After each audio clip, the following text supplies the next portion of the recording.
নমস্কার বন্ধুরা, আজ আমি বানাবো ফুলকপির পাতা বাটা। আমি এখানে এই যে পাতাগুলো যে রয়েছে এই ডাঁটাগুলোকে বাদ দেবো, আর হলুদ হলুদ যে পাতাগুলো রয়েছে সেগুলো বাদ দেবো। শুধু খালি পাতাগুলো নেব, এগুলোকে বয়েল করব। পরিষ্কার করে সব নিয়ে চলে আসছে। এই যে মাঝখানের যে ডাঁটাগুলো রয়েছে এই ডাঁটাগুলো আমি বাদ দেবো, আর শুধু খালি পাতাগুলোকে নেব। তাহলে পরিষ্কার করে দেখাচ্ছি কীরকম করে করেছি।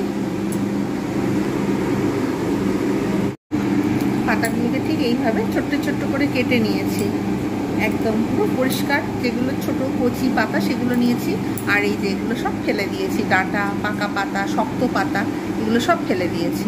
তাহলে এবারে এটাকে ধুয়ে বয়েল করব লবণ হলুদ জলে। আবার দেখাচ্ছি। জল ফুটছে, এর মধ্যে আমি অল্প করে লবণ দেব আর একটু হলুদ দেব।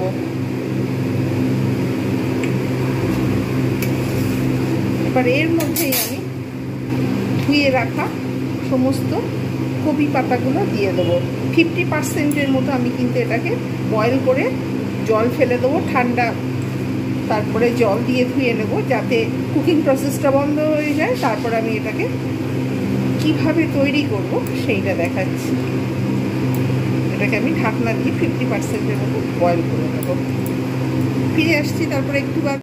মিক্সিং জার নিয়ে নিয়েছি, আর এই যে 50% মতো পাতাটাকে বয়েল করে নিয়েছি।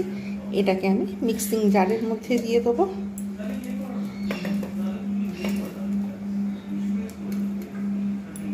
আর এর সঙ্গে দুটো কাঁচা লঙ্কা দেব। একটু জল দিয়ে এটাকে ভালো করে মিক্স করে নিয়ে চলে আসছি। কপি পাতাটাকে আমি ভালো করে মিক্সিতে আমি একদম পুরো মিহি করে জল দিয়ে এরকমভাবে একদম পুরো পিষে নিয়ে চলে এসেছি। যে বয়েল করা কপি পাতাটা, কাঁচা লঙ্কা আর এইটা। এছাড়াও এখানে যে যে ইনগ্রেডিয়েন্টসগুলো লাগছে সেগুলো হলো নিয়েছি চিনি, লঙ্কাগুলোকে আমি ঠিক এইরকম ছোট্ট ছোট্ট করে করে কেটে রেখে দিয়েছি হাত দিয়ে। রসুন বাটা আপনারা ইচ্ছা করলে চপ করে নিতে পারেন, আমার কাছে রসুন বাটা রয়েছে তাই রসুন বাটা ব্যবহার করেছি। পরিমাণ মতো লবণ, কালো জিরে, আর এখানে নিয়েছি হলুদ। তাহলে রেসিপিটা এবারে স্টার্ট করবো। আর অল্প হলুদ দিয়েছি যেহেতু বয়েল করার সময় হলুদ দিয়ে ফুটিয়ে নিয়েছিলাম। সয়াবিন অয়েলের রেসিপিটা স্টার্ট করব। কড়া গরম হয়ে গেছে, আমি এতে সয়াবিন অয়েল দেব। একটু তেলটা একটু বেশি পরিমাণে লাগবে, তবে অতিরিক্ত বেশি নয়, একটু বেশি পরিমাণে, যতটা পরিমাণ যাতে ভাজাটা ঠিকঠাকভাবে হয় সেই রকম পরিমাণ দিতে হবে, টেস্ট যাতে ভালো আসে। গরম হয়ে গেছে, এইবার আমি এর মধ্যে দিয়ে দেবো শুকনো লঙ্কাগুলো, যেটা আমি হাত দিয়ে ছোট্ট ছোট্ট করে কেটে রেখে দিয়েছিলাম। আর কাঁচা লঙ্কাটা একটা পাতা বাটার সঙ্গে পেস্ট করেই দিয়েছি অলরেডি। এর মধ্যে দিয়ে দেবো কালো জিরে পরিমাণ মতো,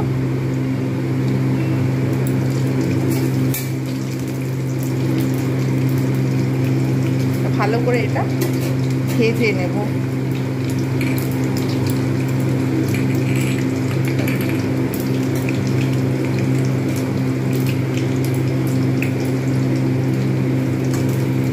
ভালো করে লঙ্কাগুলো কালো জিরেটা ভাজলে খুব সুন্দর একটা টেস্ট আসে।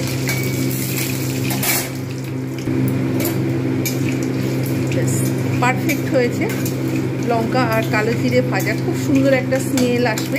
ঠিক সেই সময় আমি এবার পাতা পাত্রটা নিয়ে এর মধ্যে দিয়ে দেবো ঢেলে।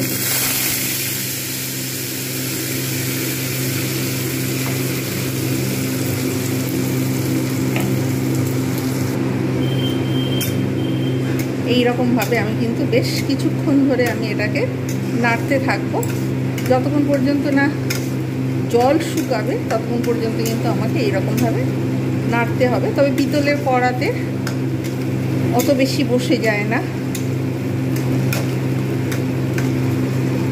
এরকমভাবে আমি কিন্তু আঁচ কমিয়ে বাড়িয়ে নিয়ে আমি এরকম করে তৈরি করতে থাকবো। এবার এতে সব মশলাগুলো দিয়ে দেবো।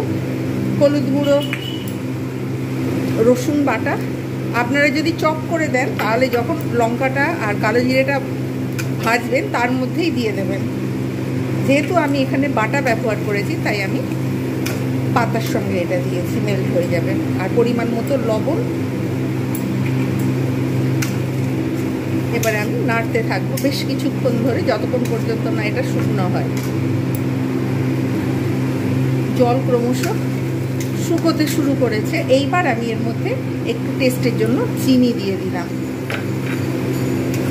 ব্যাস তৈরি হয়ে গেল পাতা বাটা। আর একটু জল শুকিয়ে নেব, তারপর সার্ভ করব। সবসময় আঁচ কমিয়ে বাড়িয়ে নিয়ে এটাকে তৈরি করে নিতে হবে। ঠিক এই রকম টেক্সচার এসেছে, একদম পুরো পারফেক্ট হয়েছে।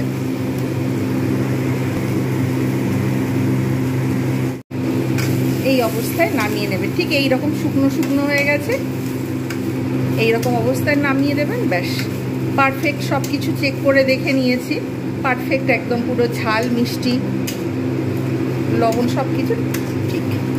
সার্ভ করে দেখাচ্ছি কীরকম হয়েছে।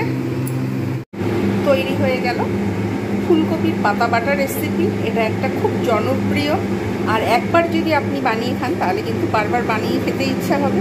খুব সুন্দর এই রেসিপিটা লাগে। আপনারা যারা জানেন তারা ঠিক আছে, আর যারা জানেন না অবশ্যই তাদের কাছে অনুরোধ রইল একবার এইরকমভাবে ট্রাই করুন, তাহলে বারবার ফুলকপির পাতা বাটা খেতে ইচ্ছা হবে। এবং এটা সিজনের ফুলকপি, এই পাতা কিন্তু আপনাকে আরও ভালো একটা স্বাদ এনে দেবে।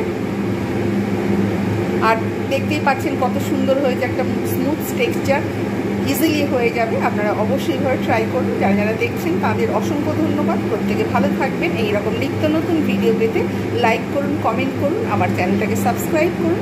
আজকের মতো এতটুকু। Bye bye and take care.